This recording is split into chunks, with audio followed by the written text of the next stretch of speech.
Imagine a country that's lived under the same system for over 250 years. Then, in one short, intense moment, everything changes. The flag, the ruler, even the way people dress and think about the world. That was Japan in 1868, when the Boshin War erupted. This wasn't just a clash of armies. It was a struggle between an old feudal order and a new vision for a modern nation. For generations, Japan had been ruled by the Tokugawa shogunate.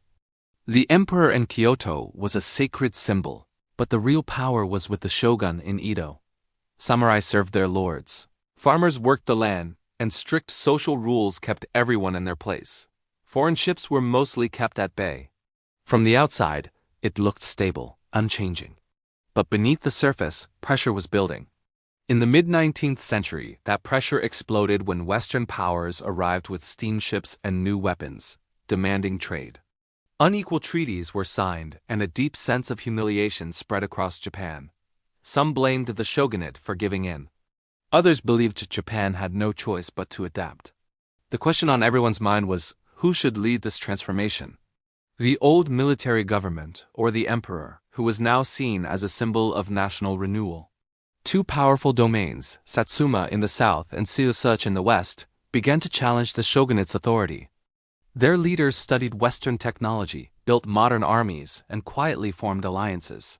They saw themselves as guardians of the emperor's dignity and defenders of Japan's independence, determined to reform the country before foreign powers could dominate it. At the same time, the last shogun, Tokugawa Yoshinobu, knew the world was changing. He tried to reform the government and adopt Western systems, but he was caught in the middle. Conservatives thought he was doing too much. Reformers thought he wasn't doing enough. The structure that had stood for centuries was starting to crack, and everyone could feel it. Tensions finally peaked when Satsuma, Sesuma, and other domains formed a powerful alliance and pushed for the restoration of direct imperial rule. In Kyoto, plans were made to transfer power back to the young emperor, who would soon be known as the Meiji Emperor. In a bold move, Tokugawa Yoshinobu publicly offered to return power, hoping to lead a new government from within the old framework. But his opponents saw this as a chance to redefine the entire system. In early 1868, confusion turned into open conflict. Near Kyoto, at Toba and Fushimi, forces loyal to the shogunate faced troops supporting the imperial cause. On one side were samurai representing the old order.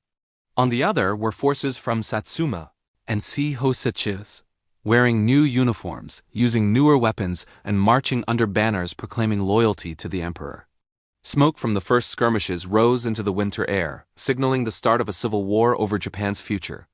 The imperial side had a powerful symbol, the emperor himself. By carrying banners that asserted they fought in his name, they held the moral high ground. Some shogunate units hesitated, unsure about fighting a force that claimed to represent their sovereign. Within days, Tokugawa positions near Kyoto were lost. The Battle of Toba-Fushimi was the turning point. It showed that the shogunate was no longer invincible, and the momentum was shifting toward the imperial camp. After this defeat, Tokugawa Yoshinobu retreated from Osaka back toward Edo, the shogunate's capital. Many expected a long, destructive siege of the city. But something unusual happened. Instead of a bloodbath, negotiations took place. Imperial envoys and Tokugawa representatives, with help from intermediaries who wanted to avoid suffering, carefully discussed terms. The result was that Edo, one of the world's largest cities at the time, changed hands with far less damage than anyone had feared. But not all of Japan accepted the new order so easily. In the north, several domains sympathetic to the Tokugawa cause formed the Northern Alliance. They believed in a more gradual path to reform and wanted to preserve their regional autonomy. They prepared their castles and assembled their troops, pledging to resist the centralizing efforts of the new imperial government. Imperial forces, strengthened by their victories and access to modern equipment, began marching north. In domains like Aizu, defenders prepared to protect their homes and traditions, even as they faced an enemy with superior tactics and supplies. The contrast was stark: ancient castles and armor on one side, modern rifles and Western-style uniforms on the other.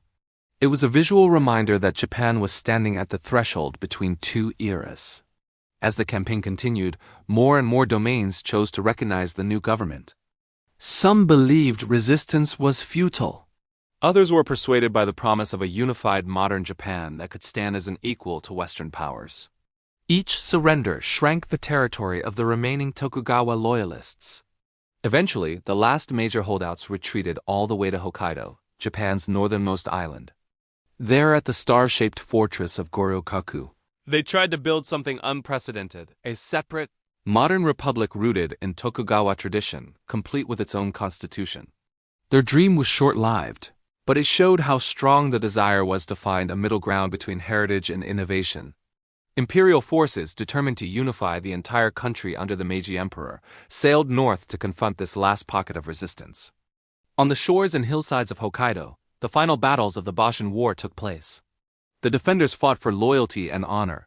The attackers fought for national unification. In the end, the imperial side prevailed. The leaders of the northern resistance surrendered, and the Boshin War came to a close. The Tokugawa shogunate wasn't just defeated. It was replaced by a completely new structure. The emperor, once a distant figure, now stood at the center of a modernizing state. What began as a civil war over who should rule ended as a revolution in how Japan would face the world.